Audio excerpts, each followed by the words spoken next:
of the characteristics, I think, of a lot of traditional peoples around the world is that honesty is highly valued. That's one of the pillars of the scripture. And this has certainly always been true among Native American people. And to have a, as the Aztecs used to say, have a face means to have a personality that is not changeable. In other words, you can be relied on. If you take word of Vahan out of these teachings, you have a whole bunch of words. It's the idea that you can be relied upon. When you're wheeling and dealing as a hustler type, that is the imperialism. One of the things you have to do is to fool people. And so it becomes, perhaps honesty is a temporary, at least, disadvantage in dealing with imperialism. Christopher Columbus, above all else, was a slaver. Word is bomb. And, according to the Jesuit writer, not just, the Spanish writer, Bartolomé de las Casas, who is the principal author of, that gives us the information from Columbus's diaries, Columbus chose to finance the conquest of the West Indies by selling Native American slaves.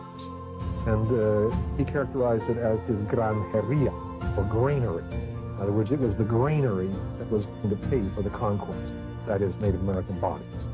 And Columbus himself sent at least 3,000, possibly as many as 6,000 or more Native American slaves to Europe. It begins as early as 1493. On his return voyage, he takes about 2 dozen Native Americans to Portugal. Subsequent voyages, many, many more are sent, men and women. Now, he intends to sell by the thousands, not only in Spain, but he mentions the Azores, the Canary Islands, the Cape Verde Islands off, the coast of Africa, as well as in Portugal and Spain and elsewhere.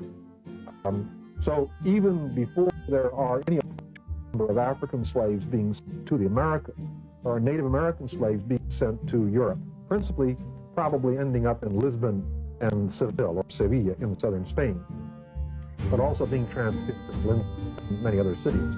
Now, at the same time that that's happening, there are large numbers of African slaves being sent northward to the same cities.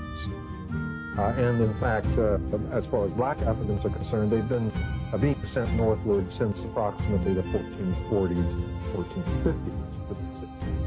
Also, I must add, large numbers of white and brown Muslim slaves from North Africa and white and Asiatic slaves from the Baltic being shipped in, the Turks and Venetians, principally.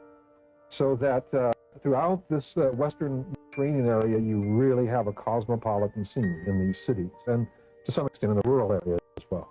So it's in these cities where large numbers of black Africans and substantial numbers of Native Americans meet, undoubtedly intermingle, and become part, eventually, of the urban populations of these cities and others. Now, they were slaves. What were they doing? What tasks were they doing? Well, that needs to be studied in greater detail. We do know some were engaged in agricultural labor. We do know that some were apprenticed to craftspeople. And unlike the slavery that developed in the Americas, it was, at least in Spain, primarily a slavery where there would be very small numbers of slaves employed by a few individuals, not huge plantation-type slavery. So I would imagine that almost any type of craft you can think of, almost any type of job. In Lisbon, for instance, we know that the slaves were allowed to, in their spare time, sell water. And there were particular spots along the river in Lisbon where certain kinds of slaves were given exclusive right to get water. Irish slaves from North Africa had one section of the river, men.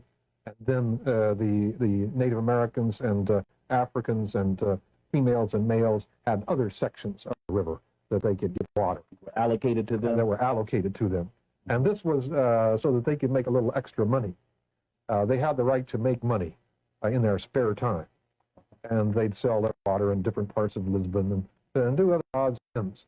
They also, in Seville, they had a captain general who was in charge of the slaves and of the free people of color in Sevilla. He was an African of royal blood who was named the governor and captain general of, as they say, all the negros y loros in Sevilla, that is, all the blacks and brown people in Sevilla. And they had their own rules over weddings and other kinds of things. So it's a little bit different from slavery as it develops in the United States.